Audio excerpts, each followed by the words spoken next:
Excellencies, dear colleagues, good morning, good afternoon, or good evening to who has joined us on WebEx and is now watching this video. Welcome to this virtual event launching a new publication, Conservation NGOs at Risk, the International Union for Conservation of Nature and Shrinking Environmental Civic Spaces. The report was prepared by Peter Bill Larsen, a senior lecturer and researcher at the University of Geneva, who will soon take the floor to present you the main findings. This event is organized in parallel to the ongoing 49th session of the Human Rights Council and in the run-up to the Convention of Biological Diversity resumed sessions of its subsidiary body meetings and the open-end working group on the Post-2020 Global Biodiversity Framework that are starting in Geneva in a few days. Negotiators and biodiversity experts from all over the world are indeed joining Geneva already this weekend. The report presented today and the event we are hosting also build on the ongoing work related to the Geneva Roadmap 4011 in support of environmental human rights defenders. The Geneva Roadmap 4011 is an initiative following the implementation of a resolution proposed by Norway and adopted at the 40th session of the Human Rights Council, a resolution recognizing the contribution of environmental human rights defenders to the enjoyment of human rights, environmental protection, and sustainable development. And the report also builds on some of the discussions and outcomes of the World Conservation Congress that took place in Marseille last year. Before we start presenting and discussing the report, let me remind you that the documents presented, the summary, as well as the video of this briefing will be made available on the webpage of the event. The link is being shared in the chat. Throughout the event, you can raise your questions by using the Q&A box. We will answer these in the discussion part of the event. And to present the findings of the report, we have the pleasure to have with us Peter Bill Larsen, who I have already introduced. The presentation of the report will be followed by a panel discussion with leading experts, moderated by Yves Lador, the Geneva representative of Earth Justice, who Peter will give the floor to. Yves will introduce the other guests as they speak. Peter, over to you. Thank you so much, Diana, for the introduction, and indeed thank you to this distinguished panel of speakers that have also joined this forum to raise what I think is an extremely important topic to address as we and the world itself moves towards having a new global biodiversity framework. It's also a moment to step up and actually look at what are the people working on conservation around the world are actually experiencing. And in this respect, I will just try to see, let's stick to you actually moving ahead with the presentation. So what I'm presenting here is a research report that we developed at the Environmental Governance and Territorial Development Institute with the University of Geneva, with some support from the Boninki Foundation. And I want to present the key findings here because I think they speak to a lot of us. I speak to the conservation community as a whole, and actually point to the challenging realities that many conservation NGOs are financing. Now, of course, as we're caught up in discussions about the ongoing situation in Russia and Ukraine, we hear of media being stifled, new legislation being introduced, forms of violence. Of course, this is a different scale of issues, a different kind of issues, but I think it's important also that we recognize that many in our conservation community are actually affected also by new forms of legislation, new forms of challenges, new forms of violence. Next slide, please. So in general, we're good at talking about the biodiversity crisis. We're also meeting up very soon in Geneva to negotiate a new biodiversity framework. Yet in some respects, we've been much less good at really talking about this silent crisis that is affecting a lot of conservation NGOs. So for a researcher and a long-standing conservation actor as well, I must say I was not only surprised, but I was also in some respects disturbed and even very deeply worried about what many conservation NGO colleagues are sharing with me. Next slide, please. Indeed, we have done considerable work in the Geneva Roadmap and elsewhere to recognize environmental defenders at risk, environmental defenders continuously being killed, and all that. We have also tried to argue that this is only the tip of the iceberg, and we're hoping that this report helps to show that beneath the tip of that iceberg of killings are a whole set of complementary challenges, forms of violence, shrinking civic spaces affecting conservation NGOs. Next slide, please. So what does this include? Well, we tried to get a bit clearer numbers about this by engaging with the foremost global network of conservation NGOs, and we have through the International Union for the Conservation of Nature. Together with the membership unit, we reach out to conservation NGO members and try to do a global survey with also targeted interviews in certain regional contexts. Next slide, please. And the issue here was really, what are NGOs facing? Are they at risk? And to the question about whether conservation, in their opinion, had become less safe, a third of NGO respondents said, yes, it has. There's a real concern in the NGO community that it's becoming less and less safe to work in conservation. Next slide, please. And indeed, this covers a range of issues, but it's noteworthy that a number of these concern the policy environment, what actually governs how we work as NGOs in different areas, what we can work on, where we can work on, and with whom we can work. 50% of respondents said that the kinds of policies that govern their work, this is the everyday business of what being an NGO, the situation had become more restrictive. It's becoming more and more difficult. And you'll find in the report many examples of people saying, this is what we're facing. More red tape, more recognition processes, more registration requirements, etc. Next slide, please. What's also interesting in the report is that no regions are actually spared, but challenges obviously differ from one region to another. Next slide, please. So we have a number of examples. Again, 50% actually think that threats and violence are on the increase. And if we turn to regions like Eastern Europe, North and Central Asia, 50% of the respondents, 50%, that's 1 in 2 of the NGOs that responded to our survey, they say that someone in their organization or themselves have experienced personal threats, physical violence, or intimidation. Now, of course, these are different types of issues, you might say, but they all reflect how it's no longer that safe to do conservation, and many people working in NGOs have to stand up and confront these kind of phenomena. That's 1 in 2 of NGOs responding to the survey, which incidentally was roughly 249 spread out in the world. Thank you. Next slide, please.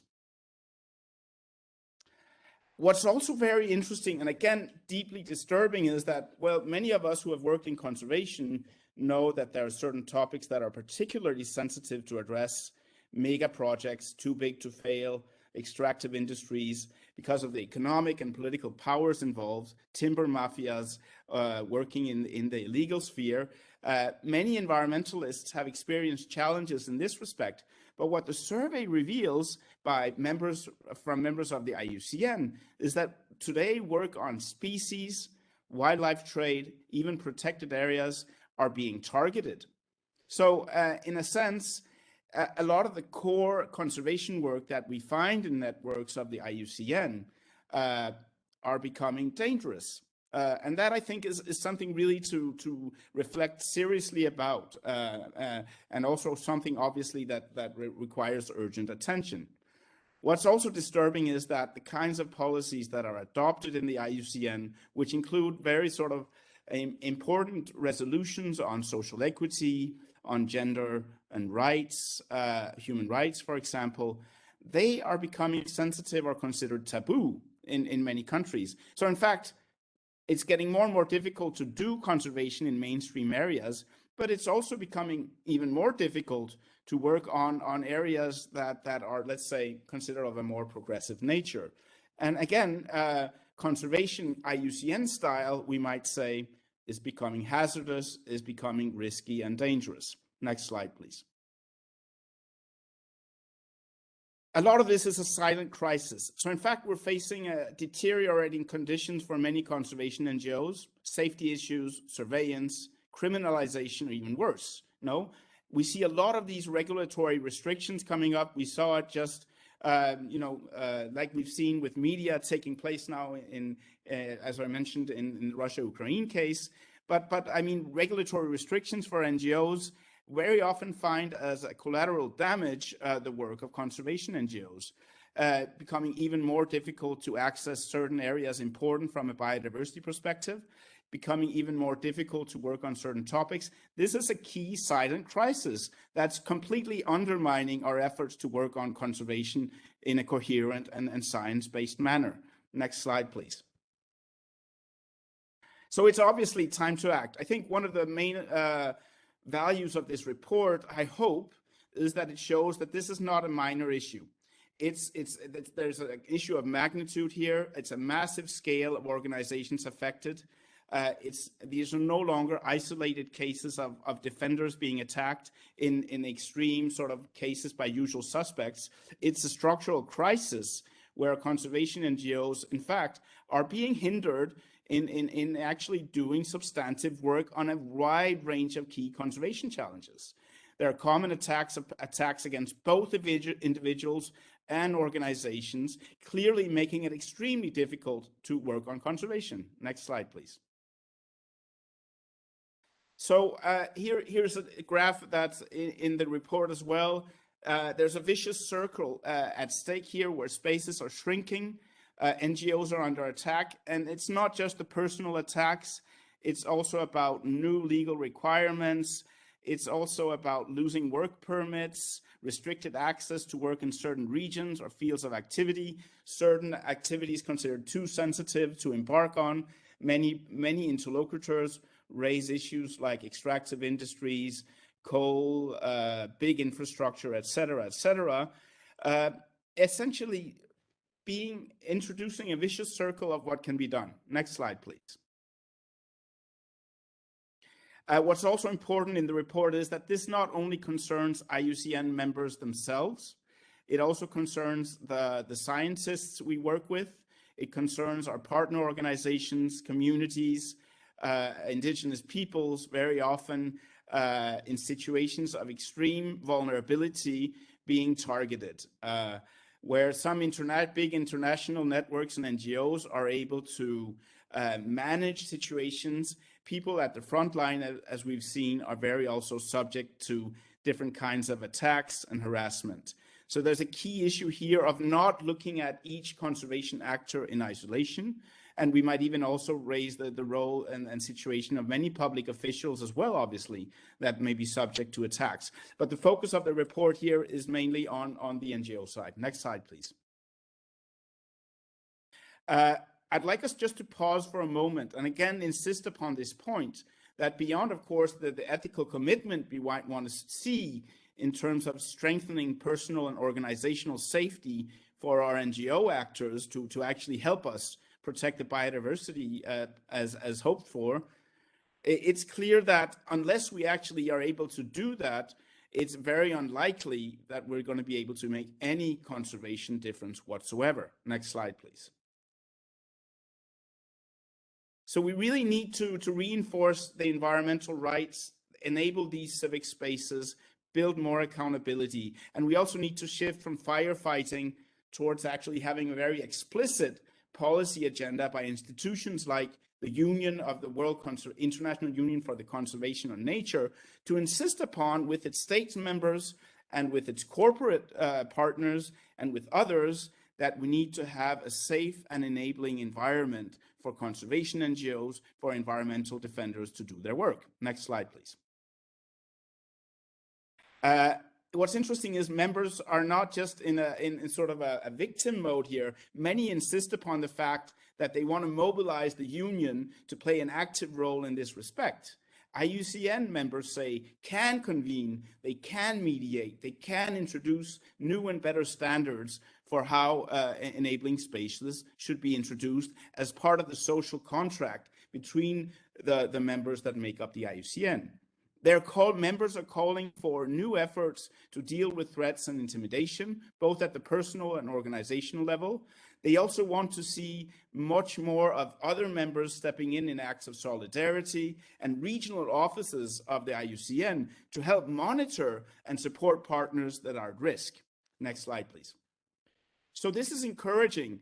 I mean, in a sense, on the one hand, we might say, you know, it's very nice of us to meet up in Geneva and develop beautiful goals and targets for biodiversity protection. Yet at the same time, it's completely an illusion to expect this to be halted if we're not actually secure in enabling spaces for the conservation NGOs that are at the front line in actually making this happen. So the report really goes in this direction. It calls for an urgent need to boost the IUCN, the International Union for the Conservation of Nature. It's the world's oldest environmental democracy. Let's make this democratic practice work for the members at risk, work for the people that are at the front line.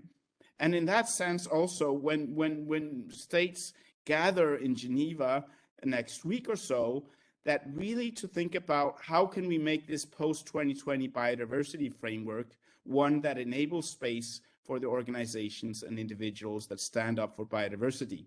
So I'd like to stop here and really pass on the word now to our moderator, Mr. Yves Lador from Earth Justice Geneva. I want to thank you for moderating this discussion. And again, a deep felt thanks to the panelists who have joined this conversation. Again, as Diana said, please look into the report. It spells out much more detail around this than I've been able to share, but it shows that this is really a serious, a grave matter of urgent need of attention. So thank you very much. And the word is yours, Yves. Thank you very much, Peter, and thank you for your presentation and for the work you did for this study. And I'd like also to thank the Geneva Environmental Network for organizing what is a second event on these issues of defenders and civic space in the framework of the current session, 49th session of the Human Rights Council. As you said very well, Peter, and I think your study described it very well, the shrinking space for organization is also shrinking capacities to protect the environment, and I think this comes out very, very clearly. And that also, we know that there are some regional trends, as you underlined, and these different elements basically have the question of the threats which can happen in different regions, but also the capacities that people have in order to react to that, which gives different profile. And that is exactly what we will have the opportunity to see now with the coming speakers who are able to speak from experience directly from the ground. So let me start immediately by calling Mrs. Diana Nabiruma, who is coming from Uganda, where she is the Senior Communication Officer of the African Institute for Energy Governance. Diana, many thanks for being with us. We're looking forward to have this echo from Africa. We usually don't hear enough about Africa when we're talking about these issues. So please, the floor is yours. Okay, thank you, Peter. Thank you, Yves. Good morning or good afternoon, everyone. As I've been introduced, my name is Diana Nabiruma, and I work for a non-profit called AFIEGO, or Africa Institute for Energy Governance. We are based in Uganda, and we are an IUCN member. And today I would like, just first to really thank everyone who has organized this, to thank Peter for the report, because I feel that while civic space, the shrinking or repressed civic space is such a major issue, it is under-discussed. Yet we can't work without the civic space being what it ought to be, without it being good enough for us to operate. I'm going to share about our experience in Uganda as a FIEGO, and perhaps speak to other people, and also try to show how failure to address the issues of civic space have already undermined the work of conservationists in Uganda. And I'll start with that last point. Just before the World Conservation Congress last year, I think it was in about August 2021, FIEGO, worked with our partners, and we felt that, there were certain recommendations from the 2016 World Conservation Congress that weren't being well implemented in Uganda. So we decided that we needed first to engage the Ugandan government to point out specifically that recommendation 102 wasn't being implemented. And then if there was failure to act in Uganda, then we escalate to IUCN. Now, unfortunately, so this letter we decided it needed to be a group effort, and we needed Ugandan IUCN members and other African IUCN members to sign it. Uganda, the civic space in Uganda is quite repressed. We have bad laws that undermine our work. There is intimidation, there are arrests, there are detentions, there is surveillance, name it, whatever Peter has talked about. So when we tried to mobilize the Ugandan IUCN members to sign the letter to the Ugandan government and IUCN to talk about the fact that recommendation 102 needed to be implemented to avoid the extractive activities in protected areas, it was very difficult to mobilize. And some of the IUCN members would get back to you and say, what you're recommending to be done, your letter is in good faith, but, we are afraid. We sit on a committee with government, and how will we be looked at if we endorse a letter such as this? Or, what's happening in Uganda, how there are crackdowns, how can we endorse a letter such as this? So we sent the letter to IUCN, but we had more signatories from outside Uganda. So from Africa in general than from Uganda itself, because Ugandans were afraid. Then away from that, Afiego, between May and October 2021. So we've always faced challenges because we are very outspoken against the exploitation or conducting of extractive activities in protected areas. So between May and October 2021, we faced more pressure because we also amped the work that we were doing.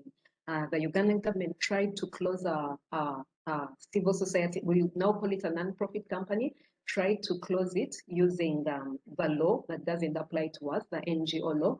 And when that failed, then there were a lot of arrests. Between May and October 2021, our Afiego staff and our partners were arrested 7 whole times. Now, that's too many. They were arrested 7 times. Breastfeeding mothers were arrested. So it was a horrible, horrible experience that was meant to scar and to create fear so that we stop doing the work that we do. Thank you so much. Over to you, Yves. Thank you very much, Liliana, and thank you for staying in the time. That's really very nice of you, because we don't have that much time. It's good that we can give 5 minutes to at least all of the speakers. So after this very dramatic experience you've just shared with us, let me turn to Liliana Joregi, who is representing the IUCN Netherlands committee. But let's be very clear, we invited you, Liliana, because we know that IUCN Netherlands has a very strong experience of working with defenders on the field. You've developed a network, you have a real experience coming from the field. So please, the floor is yours, and we're looking forward to having some of these elements of your experience. Thank you, Yves, and congratulations, Peter, for this achievement, for this very timely and important report. And well, as you said, Yves, my name is Liliana Joregi. I work for the Dutch Committee of the Netherlands, based in Amsterdam, and my contribution will be threefold.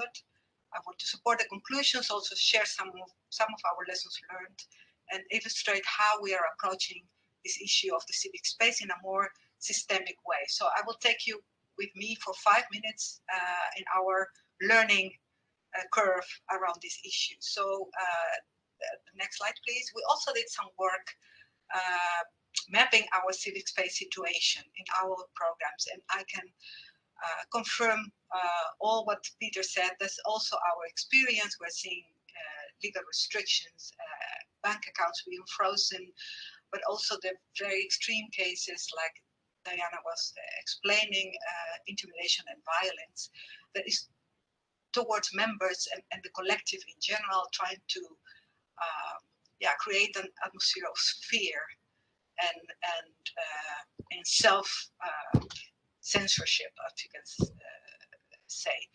Next slide, please. And but we also went further, and we also saw that some groups are more affected than others, like women in general, also in case of indigenous groups. And in some countries like the Philippines, we see some laws that are designed to really almost go into a war with specific groups like indigenous peoples.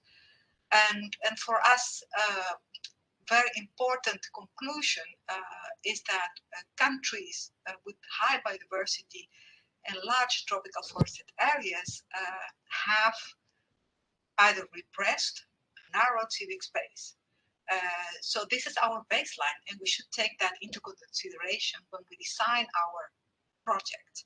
So as Yves said, we had a project, we started in 2015, next slide please, about civic space.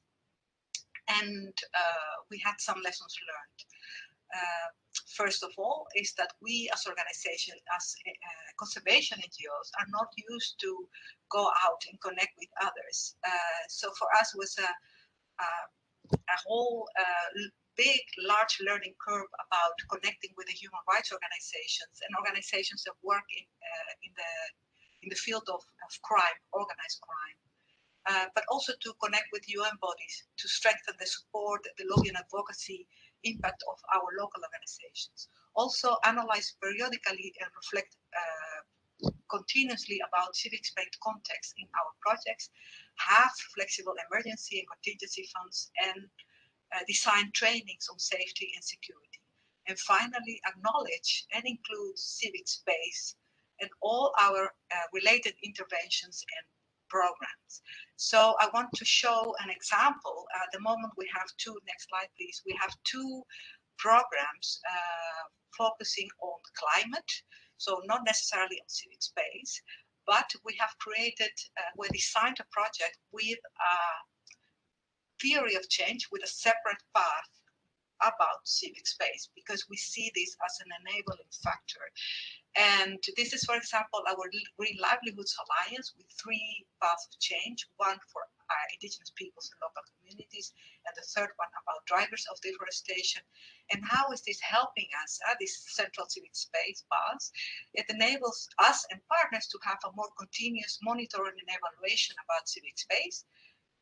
It gives us room to anticipate risk, enables partners to prevent and mitigate, and contribute to an adequate enabling environment for other project interventions. And finally, allows the use of funding for enabling open space and civic space for partners. So to conclude, this is a more systemic way of designing our programs and allows us not only to achieve better results, but also is a more supportive and sustainable way of working in conservation at this moment in time. Thank you again, and over to you, Yves. Thank you very much, Liliana, and once again, also thank you for staying in the time which was planned. So now let me turn to another experience with Mr. Ruben Kacchatrian. I hope I'm pronouncing it correctly, and please correct me if I didn't. You are the founder and the Chief Executive Officer of the Foundation for the Preservation of Wildlife and Cultural Assets in Armenia. And actually, you have encountered for your work a number of difficulties, and we'd like to hear about that. Thank you very much for the invitation. Yes, it has been almost 20 years from our establishment in Armenia. We are a homegrown organization. We don't have any major donor behind us from abroad.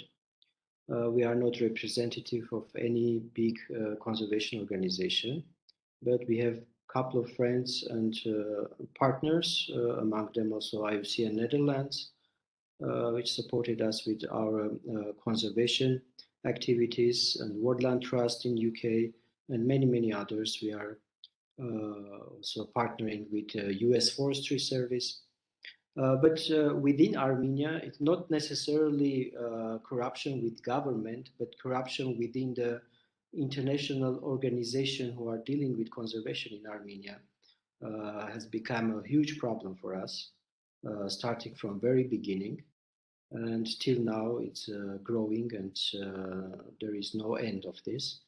And that's why this is one of the opportunities that with Peter, we were one of the first, let's say, supporters of this motion in IUCN as a IUCN member organization. The most important thing here is from our perspective that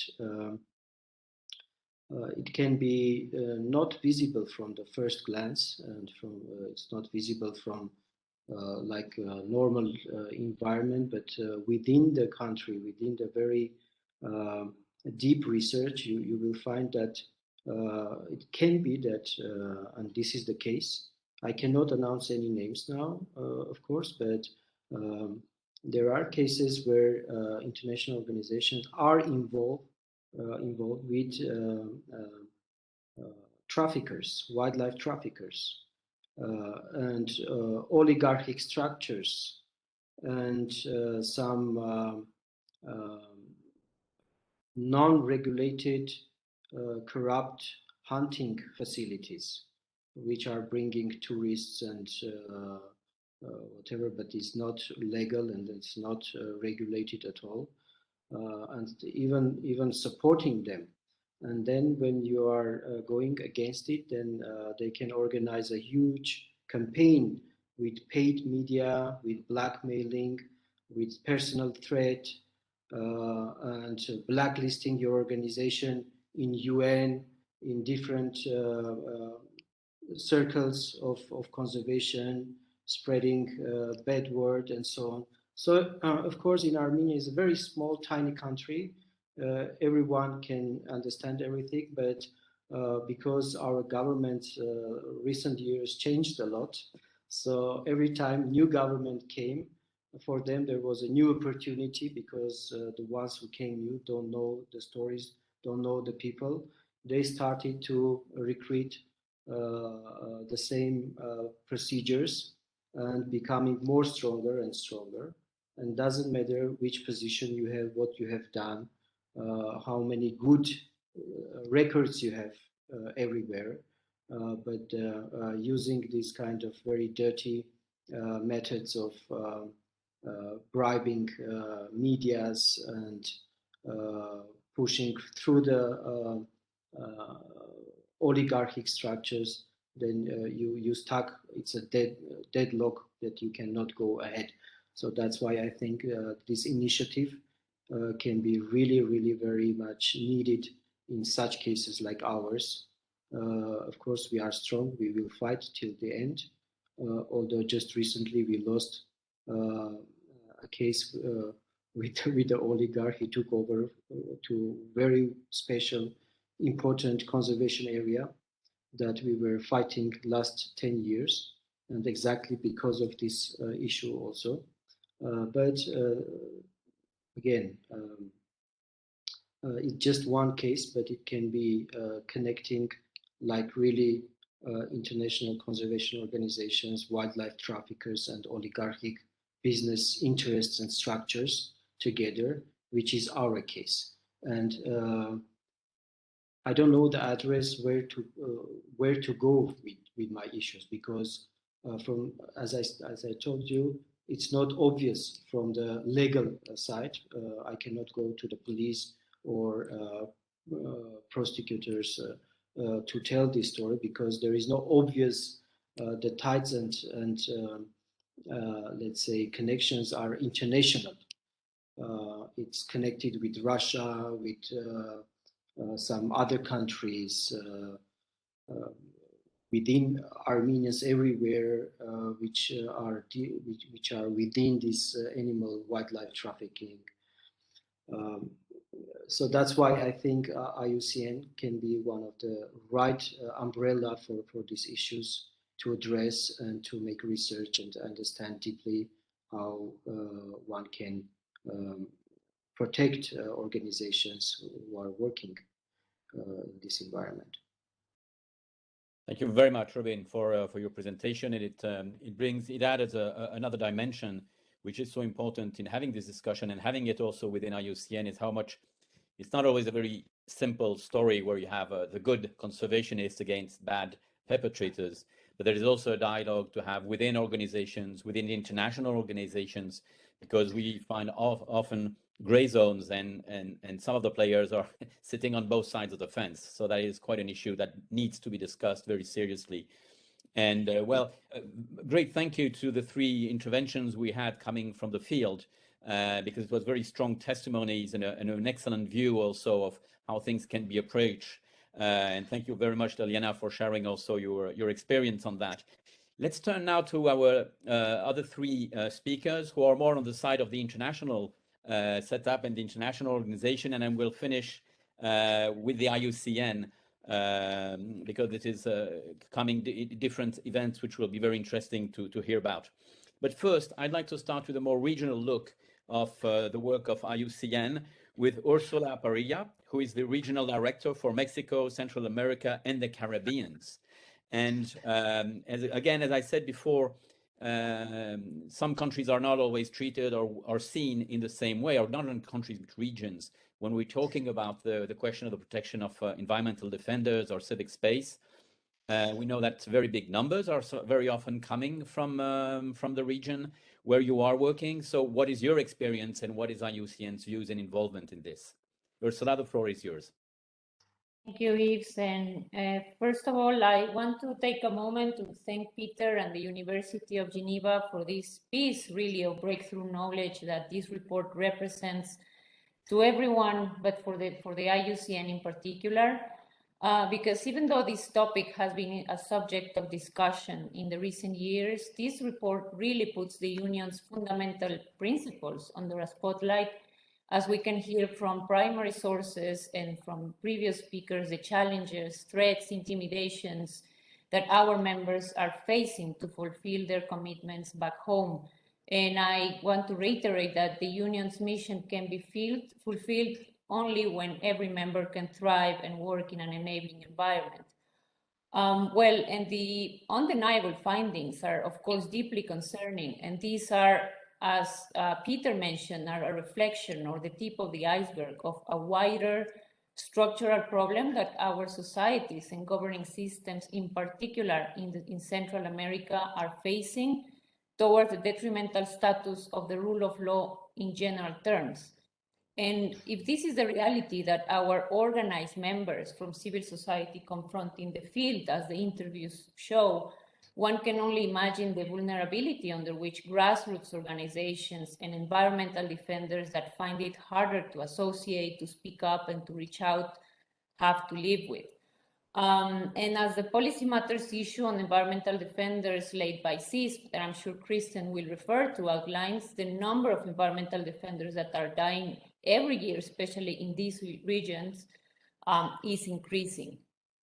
So the shrinking spaces for civil society organizations, unfortunately, are not only related only to conservation matters, but also are faced by most of the voices in our society raised to claim for the fulfillment of basic human rights related to sexual orientation, religion, race, gender, access to justice, freedom of speech, political association, and so on. And how this situation also has been aggravated by the COVID-19, as is often used as an excuse to suppress collective spaces of engagement. But I strongly believe that acknowledging and looking into the eye to the threats that CSOs are facing and how this translates to a threat to our collective mission as a union is the first step towards a transformational change and positive advocacy. And in this report, the union is more relevant than ever, and the finding of this report should be a catalyzer for action. So it becomes essential that IUCN prevails realistic and adapted to the new context and demands. Strengthening the rule of law may be possible through enhancing our work and interventions throughout the union. And here I mean the three pillars of the union, by developing and innovating tailor-made trainings, support of legislation and enforcement, raising awareness and knowledge, and reinforcing the right-based approach in all its interventions and with all its constituencies. I want to recognize the value of IUCN as a convening space, and here the report tells us how this remains one of the most, if not the most valuable characteristics that members find in the union, and how we can start to serve to reverse the tide. There are numerous tangible examples of how knowledge, political will, expertise, and first-hand experiences joining forces to set the path forward here. For example, in our region, and this is a recent example, the IUCN regional committees from Latin America and the Caribbean, with the strategic support of CEESP and the Secretariat, harnessed a collective response aimed to promote and inform about the regional agreement to access to information, public participation, and justice in environmental matters, also known as the Escazú Agreement, which has now entered into force after the 12th state ratified it. So the way forward for implementation of this agreement is still a long way, and it's full of challenges, but it's a light of hope to provide a legally binding framework where these threats can be made visible and those threatening can be held accountable. And IUCN members here are playing a catalytic role in the region. So now we need to take this collective response into traction, and as the report puts it, no chain is stronger than its weakest link. So guaranteeing that all IUCN interventions integrate the right-based approach and that no initiative led by government, private sector, or any other sector can be called a nature-based solution if its fourth principle is not fulfilled. It's only a minimum requirement, but it's an important stepping stone in the way forward. We need to empower those organizations and CSOs with the right tools, knowledge, and the scientific evidence, and forge partnerships to back up these CSOs in these difficult times. So when they sit on the negotiating table, they are better equipped. And to finalize, let me congratulate everyone behind the making of this report as a fundamental piece of evidence to look through a critical lens the implementation of our program and the IUCN One program chart. Thank you very much, and over to you, Pete. Yves, sorry. That's fine. Thank you very much, Ursula. And well, thank you for this presentation of these views you're having from the region, and how the focus on the Escazú Agreement is quite interesting. Noting that, for example, you had also development with a parent instrument in the European region, which is called the Aarhus Convention, where they're also developing a specific mechanism for the protection of environmental defenders. So this is really interesting developments. Let me turn now to the next speaker, Mr. Delfinganapin, who is the global leader of the governance practice in the World Wildlife Fund International. As a big organization like the World Wildlife Fund, how do you approach this issue of the civic space? And probably some of your members also are directly confronted, your national members are confronted to this issue. How does the international movement react to that? Delfin, the floor is yours. Very much, and thanks for this opportunity to present some ideas related to this important report. Let me say that I myself experience all of these threats on human rights and environmental defenders, having come from the Philippines, and I was in this work during martial law, and I can actually attest that it's really a horrible situation when you don't know whether you're still going to be alive the next week, or you're going to be arrested or tortured. But I'll take a different slant from the other comments. I would like to take my minutes towards what could be our follow-up action related to this report, particularly as this report actually is in a way directed at IUCN and perhaps similar organizations related to IUCN. What could we do in relation to this problem? I would like to propose the four practical actions that could be follow up to the report. Let me start by saying that when I was still in the university, one of my graduate students wanted to do as his doctoral dissertation what he called fuzzy logic of political decision making, and some people were laughing at him about this fuzzy logic. But I myself, when I was the Deputy Minister for Environment in the Philippines, I found that politicians really have fuzzy logic. But when you really dig deep into the political economy or political ecology of the decision making, you'll see that there's a logic behind it. So one of the things that I'd like to propose for us is to do a political economy, political ecology assessment of this problem, particularly in relation to IUCN. For example, what strikes me when our proposal to have this discussed during the Marseille World Conservation Congress, when this was rejected, was what's the reasoning behind it, you know? And one of the things that I was thinking of is what's the membership of the IUCN? How much of IUCN members are really power holders in government, and therefore, you know, their ability to and their appetite to take risks and to handle risks are going to be either low or high, depending on how much power they hold. I remember when I was discussing with the ministers of environment in some countries, they were actually very frank in telling me that actually they're not the power holders. It's the Department of Finance, or perhaps it lies with the president itself. So we had to know the power base, the power situation of members of IUCN if we are going to get IUCN to dig deeper and to be involved with this problem. The second proposal I have is has something to do with a proposal, a recommendation in the report itself, which said that we have to have a global code of conduct for environmental NGOs, IPOs, and defenders.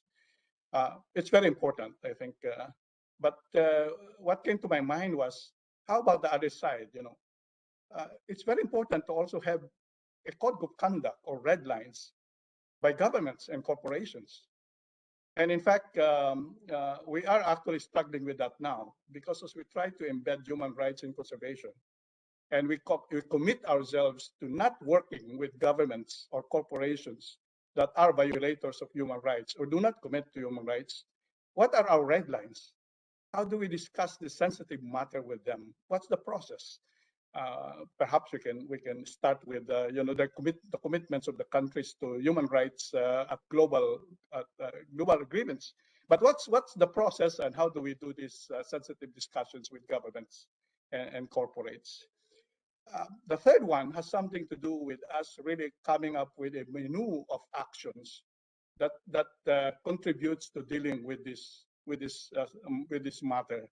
We found in our anti-corruption work that actually there's a lot of actions that could be taken that straddles from the low risk to the high risk, and you can actually get organizations to choose from that menu on the level of risk that that are capable of.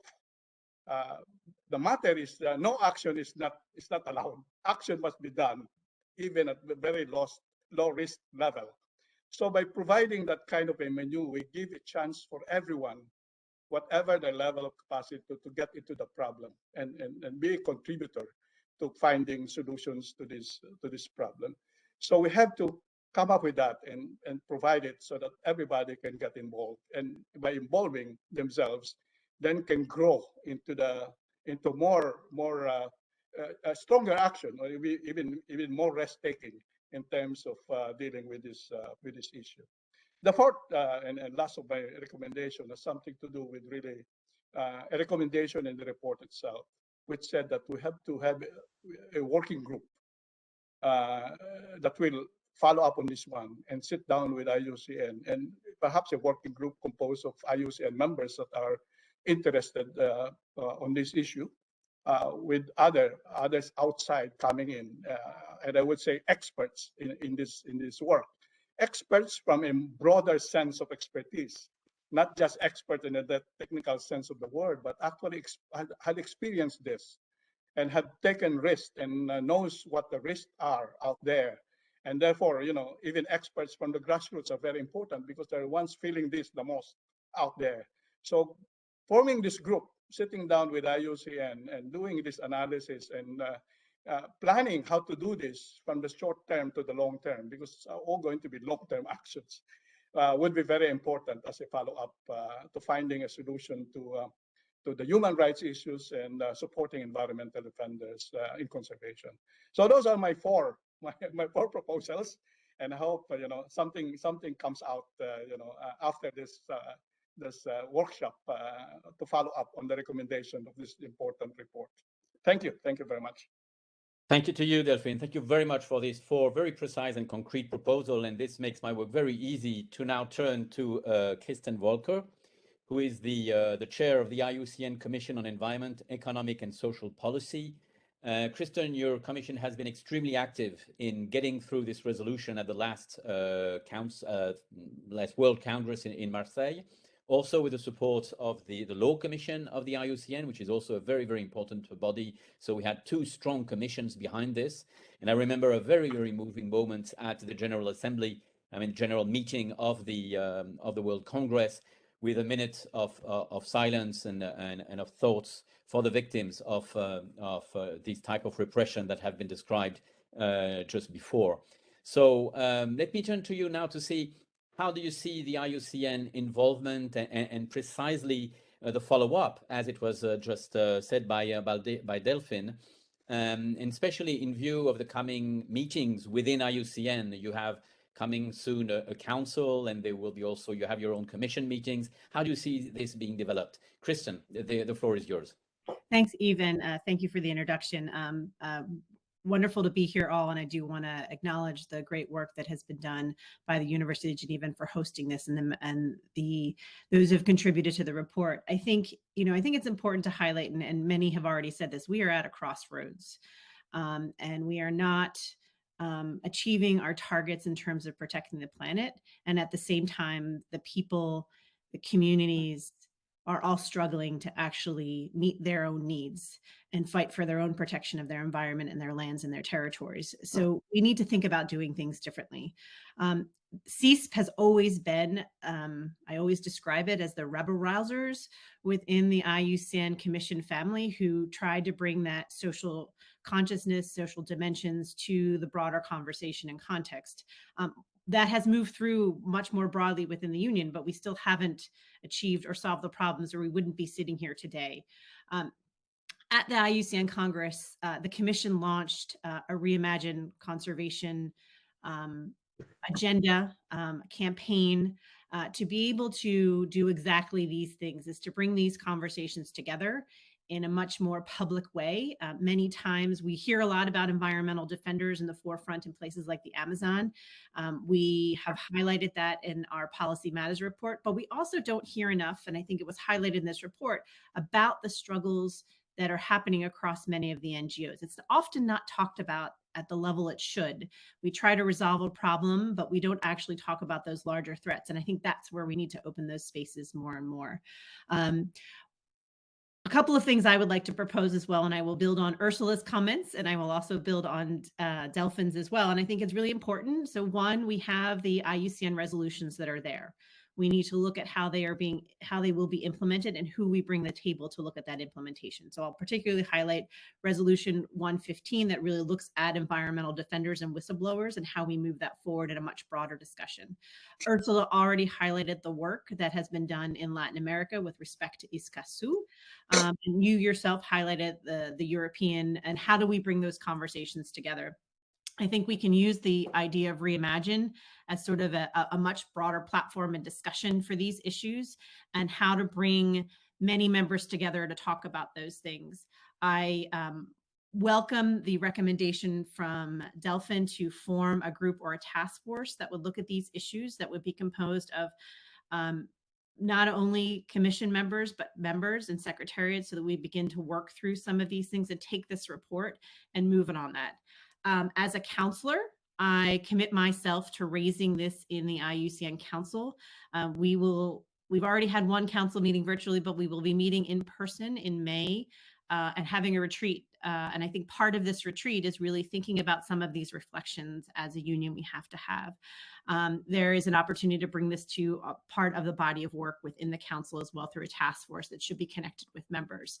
Delphine, I also like the idea of potentially working with other collaborators through the commission to look at a political ecology assessment that would help bring us some more information. But I think what we also need to do, and what we will be launching through the commission, is what we're calling Reimagine Labs, is the opportunity to bring various groups together to look at some of the problems that we are trying to address and look at new and innovative ways to address them. And it would be bringing together all of our skills across the commissions and the union. So it's not just coming from a CEESP perspective or a World Commission on Environmental Law, but really trying to engage in new ways of addressing problems. And I think many of us can highlight that within a certain chain of corruption or conflict, we can see where the barriers are. I think the challenges we have is how to resolve those issues. And I think sometimes they become so overburdensome that we just can't think. And we can't come to the solutions either because it's a hugely political issue and there's just not a lot of movement. But I think if we are able to bring together members together to think about new ways of how to address this, new end routes, and perhaps innovative ways to solve these problems, then we can do that. So a couple, I'll recap my commitments. One, as I will bring this discussion to council. Two, I think I have Ursula on the call, and I'll call on her, and I'll follow up with Delfin as well, and he is also a member of the commission, to see about bringing together a task force, as well as Peter and yourself. And then three, I think doing a follow-up report that may complement what we're doing here on this issue. So from my perspective, I think there are things we're moving forward, and I think this is a way that we really can reimagine conservation. We can push where we are at those crossroads and move that paradigm to be able to protect not only the planet, but people. And this is what we need to be able to do that to actually function as a society. So I know we're short on time, so I will leave my comments there. Thank you very much. No, you're perfect. Thank you very much. And thank you for your comments. I know there was a question, and unfortunately we won't be able to have any big exchange of Q&As. But some of the questions which were raised have been actually answered as we went through your different interventions. We didn't cover all of the different elements, but I'll just, on my side, finish on what you have just said, Kristen, about these issues of following up. There has been a resolution in 2019 at the Human Rights Council, which was a first landmark, because it was a resolution adopted without a vote, which means by the whole of the Council, for the protection of environmental defenders. There is a roadmap, which is a follow-up mechanism, and we see how it is important to build on that and not just to leave these instruments there. And that's why the IUCN resolution is such an important also milestones which need this type of follow-up. So thank you very much for your proposals and ideas and exchange. To all of you, I really want to thank all of the panelists on my side for the quality of the presentation we just had. And due to the time, I'll turn now to Peter and Diana for the very last word and the conclusions. Thank you so much to all the panelists, which also show, I think, the strength of actually the union coming together when we have the Secretariat, the commissions, the members actually speaking up, saying we need to unite on this and take this forward. So I'd really extend my gratitude to you for doing exactly that, even within a 1-hour launch of a report, saying we can raise this as a membership group, we can raise this from our specialists, we can raise this in council and a secretariat. So just for me, I think this is, I do think that speaking to the time issue, as Delfin, you were saying, this will be a long-term commitment, but I mean the very practical suggestions that you've all brought to the table indeed show a lot of promise and hope. And I'm just hoping that we can both do that in an IUCN context, but also bridge it to as Eve says, to the human rights context, with as well as the CBD negotiations. Let's not shy away from finding spaces to actually highlight these things, to really show that there's an issue and there are ways forward. So thank you from my side.